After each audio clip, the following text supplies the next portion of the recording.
Corona की पहली लहर में स्थिति को काफी हद तक नियंत्रित करने में सफल रहा उत्तर प्रदेश कोरोना की दूसरी लहर में पस्त नजर आने लगा है। प्रदेश में कोरोना से हालात बेहद खराब हैं। कई जिलों में स्थितियां नियंत्रण से बाहर हो रही हैं। स्वयं राजधानी लखनऊ में ऐसे हालात बने हुए हैं। मुख्यमंत्री योगी आदित्यनाथ सहित सरकार के कई अफसर भी कोरोना पॉजिटिव पाए गए हैं। वहीं हरिद्वार में संतों का आशीर्वाद लेने गए सूबे के पूर्व मुख्यमंत्री अखिलेश यादव भी संक्रमित होकर लौटे हैं। राज्य में इन हालातों के बाद भी पंचायत चुनाव की तैयारियां हो रही हैं। प्रत्याशी प्रचार करने में जुटे हुए हैं। क्या ऐसे में चुनाव कराए जाने चाहिए? यह बड़ा सवाल बन गया है। सरकार के अंदर से स्वयं मांग उठने लगी है कि पंचायत चुनाव की तारीख को आगे बढ़ा देना चाहिए, क्योंकि चुनाव से ज्यादा जरूरी लोगों की जान बचाना है। स्वयं बीजेपी सांसद कौशल किशोर ने ट्वीट के जरिए निर्वाचन आयोग से पंचायत चुनाव टालने की मांग की है। उन्होंने ट्वीट करते हुए लिखा है कि निर्वाचन आयोग से मेरी अपील है कि लखनऊ में कोरोना कंट्रोल से बाहर है। लखनऊ में कई हजार परिवार कोरोना की चपेट में बुरी तरह बर्बाद हो रहे हैं और शमशान घाटों पर लाशों के ढेर लगे हुए हैं। उन्होंने कहा कि चुनाव जरूरी नहीं है, लेकिन लोगों की जान बचाना जरूरी है। इसलिए निर्वाचन आयोग को तत्काल संज्ञान में लेकर पंचायत के चुनाव को लखनऊ में निर्धारित मतदान की तिथि से 1 महीना आगे बढ़ा देना चाहिए। आपको बता दें कि कौशल किशोर लखनऊ से सिटी मोहनलालगंज से भाजपा के सांसद हैं। वह भाजपा के अनुसूचित जाति मोर्चा के प्रदेश अध्यक्ष भी हैं। सांसद ने अपने ट्वीट को प्रधानमंत्री नरेंद्र मोदी, मुख्यमंत्री योगी आदित्यनाथ के साथ ही सीएमओ दफ्तर समेत कई लोगों को टैग भी किया है। आइए अब आपको आंकड़ों से भी बताने की कोशिश करते हैं कि राज्य में कोरोना की भयावह स्थिति का हाल क्या है।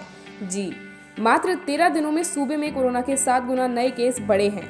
इस दौरान एक दिन में कोरोना से मरने वालों की संख्या भी 9 गुना से अधिक बढ़ी है, जबकि कुल सक्रिय केसों की संख्या भी इस अवधि में करीब 8 गुना बढ़ी है। सूबे में 1 अप्रैल को 2600 नए केस मिले थे, तब 9 लोगों की कोरोना से मौत हुई थी। उस दिन प्रदेश में कुल सक्रिय केसों की संख्या 11,918 थी। वहीं 13 अप्रैल तक यह आंकड़ा 18,000 के पार हो गया है और एक दिन में मरने वालों का आंकड़ा भी 85 तक पहुंच गया है।